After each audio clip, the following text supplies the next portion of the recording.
Peoples party ہے، مسلم league ہے، اسی طرح پی ٹی آئی ہے اور جو ادر پارٹیز ہیں،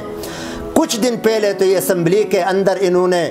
آپس میں لڑائی کر کے وہ منظر پیش کیا کہ جو دنیا کو ہم ثابت پیش نہیں کر سکتے، ایک دوسرے کے اوپر ننگی اور گندی گالیوں کی بوچھاڑ، اور اسی طرح ایک دوسرے کو جوتے مارنا، ایک دوسرے کو کاغذ مارنا، ایک دوسرے کو قسم قسم کی جو ہاتھ میں آیا ایک دوسرے کے ساتھ یہ لڑائی کر رہے، ایک دوسرے کو کی طرف پھینک رہے تھے۔ لیکن عجیب بات یہ ہے کہ جب قرآن کے خلاف فیصلہ کرنا ہوا تو یہ سارے متحد ہو گئے، جو اللہ کے حکم کو، احکام کو چھوڑ کر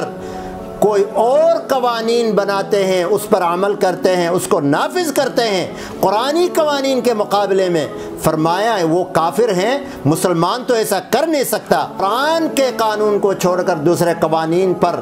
عمل کرتا ہے، فیصلے کرتا ہے، لاگو کرتا ہے، وہ ظالم ہیں۔ وَمَن لَّمْ يَحْكُم بِمَا أَنزَلَ اللَّهُ فَأُولَٰئِكَ هُمُ الْفَاسِقُونَ، وہ فاسق ہیں۔ اور جب آپ حلال اور شرعی راستے کو روکیں گے، غیر شرعی راستہ زنا خود بخود عام ہوگا۔ یہ تو ایک فطرت ہے۔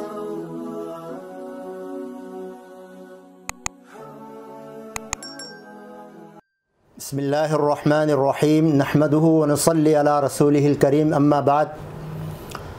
آج انتہائی دکھ کے ساتھ یہ بات کہنا پڑ رہا ہے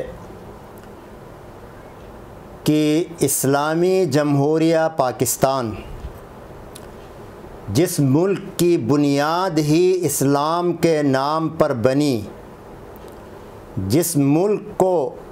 اس بنیاد پر بنایا گیا کہ یہاں کلمہ توحید لا الہ الا اللہ محمد الرسول اللہ کا پرچار ہوگا،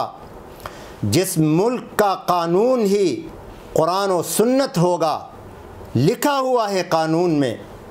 آج اسی ملک کی سینٹ سے غیر اسلامی اور غیر شرعی قوانین پاس کیے جا رہے ہیں۔ اس موقع پر میں قرآنی آیات کا حوالہ دیتے ہوئے بات کو آگے بڑھانا چاہتا ہوں،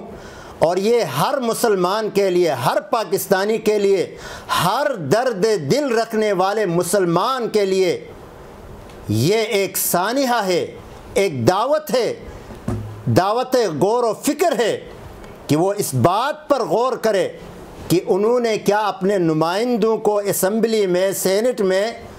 اسلام کی بنیادوں کو کھوکھلا کرنے کے لیے بھیجا تھا؟ کیا انہوں نے اپنے ان نمائندوں کو اسلام کے خلاف پرچار کرنے کے لیے بھیجا تھا، اسلام کے خلاف قوانین بنانے کے لیے بھیجا تھا؟ ہم مسلمان ہیں الحمدللہ، ہمارے قوانین موجود ہیں، ہمارا نظام موجود ہے، پوری تفصیلات موجود ہیں قرآن و حدیث میں، ہمارے لیے کوئی نیا قانون بنانے کی ضرورت نہیں ہے۔ اور جو اپنے زعم اور اپنی سمجھداری اور اپنی عقل مندی کو سامنے لا کر قرآن و حدیث کے قوانین کو، شریعت کے قوانین کو سبوتاج کرتا ہے، اس کے لیے پھر اللہ تبارک و تعالیٰ کی طرف سے یہ وعیدیں ہیں۔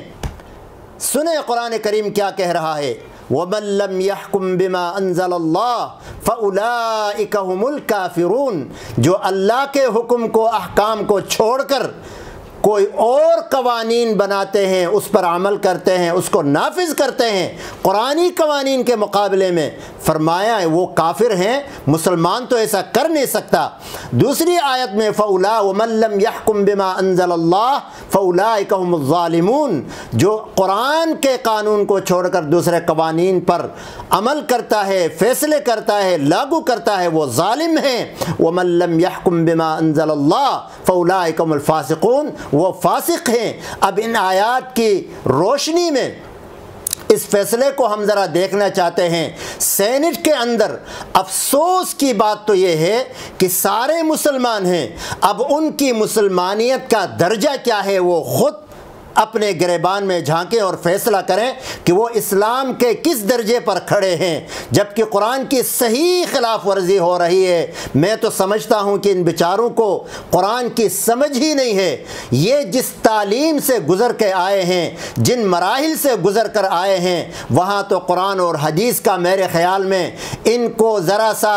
کوئی ہوا بھی نہیں لگی ہوگی، اور اگر لگی ہوگی تو یہ وہ لوگ ہیں جو اپنی مرضی کے لیے قرآنی آیات کو پڑھتے ہیں، مطلب کی آیات کو پڑھتے ہیں، مطلب کی آیات کو لیتے ہیں، اپنے مزاج کے خلاف جو آیات ہوتی ہے اس کو بھی چھوڑ دیتے ہیں۔ حالانکہ اللہ تبارک و تعالیٰ نے کھلے الفاظ میں یہ بتایا ہے کہ تمہیں کس نے یہ اجازت دی ہے کہ تم اللہ کے قوانین کے اندر تبدیلی کرو اور اپنی مرضی کی آیات لے لو۔ افتؤمنون ببعض الکتاب وتکفرون ببعض، کیا قرآن کریم کی کچھ آیات کو تو لیتے ہو، عمل کرتے ہو جو تمہاری مرضی کے مطابق ہوتے ہیں، جو تمہاری سوچ سے میچ کرتے ہیں، اور کچھ کو چھوڑ بیٹھتے ہو جو تمہاری مرضی کا نہیں ہوتے؟ کیا آج یہی نہیں ہو رہا ہے؟ تو اب یہ لوگ جہاں یہاں جو پہنچے ہیں، مجھے افسوس اس بات پر ہے کہ یہی پارٹیاں جو اندر جمع ہیں، پیپلز پارٹی ہے، مسلم لیگ ہے، اسی طرح پی ٹی آئی ہے، اور جو ادر پارٹیز ہیں، کچھ دن پہلے تو یہ اسمبلی کے اندر انہوں نے آپس میں لڑائی کر کے وہ منظر پیش کیا کہ جو دنیا کو ہم ثابت پیش نہیں کر سکتے، ایک دوسرے کے اوپر ننگی اور گندی گالیوں کی بوچھاڑ، اور اسی طرح ایک دوسرے کو جوتے مارنا، ایک دوسرے کو کاغذ مارنا، ایک دوسرے کو قسم قسم کی جو ہاتھ میں آیا ایک دوسرے کے ساتھ یہ لڑائی کر رہے، ایک دوسرے کو کی طرف پھینک رہے تھے۔ لیکن عجیب بات یہ ہے کہ جب قرآن کے خلاف فیصلہ کرنا ہوا تو یہ سارے متحد ہو گئے۔ افسوس کی بات یہ ہے کہ یہ سارے اس میں متحد ہو کر قرآن کے خلاف انہوں نے فیصلہ دیا۔ اور فیصلہ کیا ہے یہ دیکھیں، پورے یہ فیصلہ ہر جگہ ابھی آئے ہیں ان کی شقیں۔ اس میں پہلی بات تو یہ ہے کہ والدین کو اپنے بچوں کی پرائیویسی میں یا آزادی میں حائل ہونے کا کوئی حق نہیں ہے، جرم ہے۔ اسی طرح دوسری بات، اولاد کے بارے میں ناگوار بات کرنا، شک کا اظہار کرنا بھی جرم ہے۔ اور اسی طرح یعنی اس کا مطلب یہ ہے کہ آپ کی اولاد جو چاہے کرے، آپ کو ٹوکنے کا بھی حق نہیں ہے، آپ کو مداخلت کا بھی حق نہیں ہے۔ تو میرے بھائیوں، یہ تو دراصل وہ یورپ والا مادر پدر آزاد قانون لانا چاہتے ہیں، جہاں پر کوئی پتہ نہیں ہے کہ ایک عورت کی شادی ہوتی ہے 5 بچوں کے بعد، یعنی یہ 5 بچے ادھر ادھر کے دوستوں کی مہربانی ہے، بوائے فرینڈ کی مہربانی ہے، اس کے بعد اس کی شادی ہوتی ہے۔ اسی طرح میں نے خود ایک آدمی سے یہ سنا، الحمدللہ جانا ہوا میرا امریکہ میں، تو وہاں بتایا گیا کہ ایک لڑکی نے اپنے باپ اور اپنے بھائی کے خلاف فیصلہ، اس نے شکایت لگائی، پولیس کو بلایا، اور بلانے کے بعد کہا کہ یہ میرا والد ہے، یہ میرا بھائی ہے، ان دونوں سے میرے بوائے فرینڈ کو خطرہ ہے۔ کہا کہ مجھے تحفظ چاہیے، مجھے آزادی چاہیے، مجھے اپنا حق چاہیے۔ تو کیا آپ بھی اس طرح کے حقوق چاہتے ہیں؟ ایک اور دوست نے بتایا، کہا کہ میرے بچے نے پولیس کو ٹیلی فون کیا، ٹیلی فون کرنے کے بعد آگے سے خاموش رہا، پولیس سے نے پوچھا کیا ہوا تو کچھ بتایا نہیں، تو ان کے پاس نمبر تو گیا، لوکیشن ڈھونڈتے ہوئے گھر پہنچے،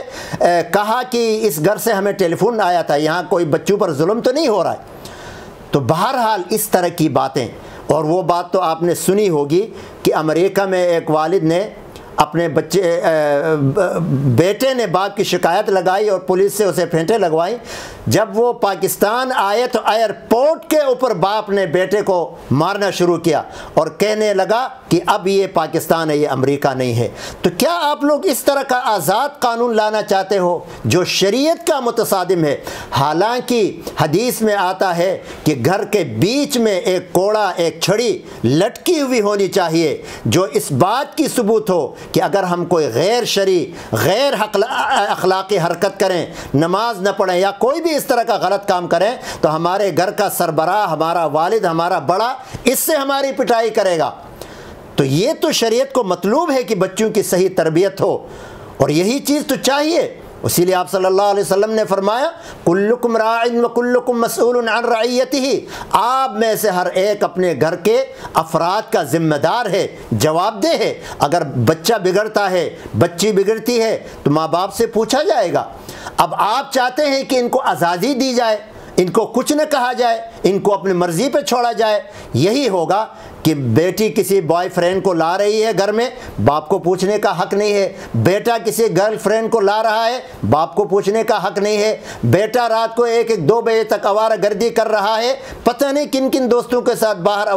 آوارگی کر رہا ہے، کیا کچھ کر رہا ہے، کن کن مجالس میں وہ جاتا ہے، باپ کو پوچھنے کا حق نہیں ہے، کیونکہ یہ ان کی آزادی میں مداخلت ہے۔ اسی طرح ایک چیز ہم نے یہ بھی اس قانون کے اندر ہم نے پڑھی کہ شوہر کو دوسری شادی کا کہنا، یعنی اپنی بیوی کے لیے دوسری شادی کا کہنا یا خواہش کا اظہار کرنا بھی جرم ہے۔ یعنی آپ یہ چاہتے ہیں کہ جو قانون اللہ نے بنایا کہ شادیاں کرو، 1-2 3 4 بیویاں کرو، اور پھر آپ اگر صحیح انداز میں دیکھیں تو معاشرے میں اس کی ضرورت ہے، لیکن آپ کہتے ہیں کہ نہیں جی نہیں، ایک شادی پر اکتفا کرو، تو کیا مطلب ہے باقی عورتیں کہاں جائیں گی؟ اور جب آپ حلال اور شرعی راستے کو روکیں گے، غیر شرعی راستہ زنا خود بخود عام ہوگا۔ یہ تو ایک فطرت ہے کہ جب آپ فطری قانون کو روکتے ہیں، اس کا مقابلے میں آتے ہیں غیر فطری قوانین، غیر فطری معاملات، غیر فطری چیزیں خود بخود عام ہو جاتی ہیں۔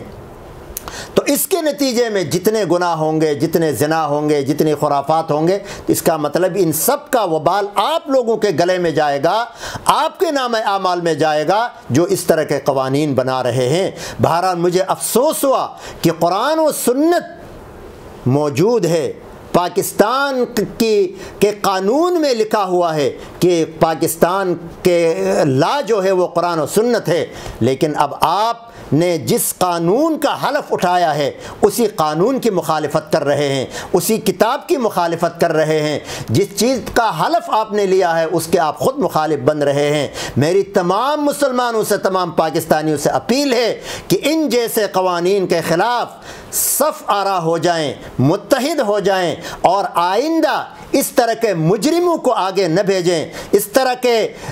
بے دینوں کو آگے نہ بھیجیں۔ اور آپ نے اپنے ان سیاستدانوں کا تو حال دیکھا ہوگا کہ جو وزیر خارجہ ہونے کے باوجود ان کو سورہ اخلاص تک نہیں آتی۔ رحمان ملک نے سورہ اخلاص غلط پڑھی، اعزاز حسن نے غلط پڑھی، غلام سرور نے غلط پڑھی۔ اتنے بڑے بڑے لوگ جو وزیر اعلیٰ رہ چکے ہیں، جو گورنر ہیں یا جو وزیر خارجہ ہیں، ان کا جب یہ حال ہے تو اوروں کا کیا کہنا۔ لیکن افسوس یہ ہے کہ یہی لوگ جب دین کے خلاف کچھ کہنا ہوتا ہے، مولویوں کے خلاف کچھ کہنا ہوتا ہے، تو اتنی زبانیں نکال کے گلے پھاڑ پھاڑ کر ان کے خلاف باتیں کرتے ہیں، ان کے خلاف دلائل دیتے ہیں، ان کے خلاف قسم قسم کی باتیں کرتے ہیں۔ لیکن جب دین کی بات آئی تو یہ سارے کے سارے ایک ہی پلیٹ فارم میں متحد ہو گئے۔ کیا پی ٹی آئی تو کیا نون لیگ تو کیا پیپلز پارٹی، سارے متفق ہو گئے۔ اسی لیے علماء کا اسمبلی میں ہونا ضروری ہے تاکہ وہ ان کا گریبان ادھر ہی پکڑیں۔ تو میرے ان تمام دوستوں سے گزارش ہے کہ وہ توبہ کریں اور اس قانون کو دوبارہ اس کو ختم کرائیں، اور اس کے خلاف جو انہوں نے قانون سازی کی ہے اس کو ختم کریں، اور اسلامی قوانین کے مطابق اپنی زندگی گزارنے کا عہد کریں، کیونکہ ہم سب کی سلامتی، ہم سب کا فائدہ، ہم سب کا دین و دنیا اور آخرت کی کامیابی جو ہے دینی قوانین میں ہے۔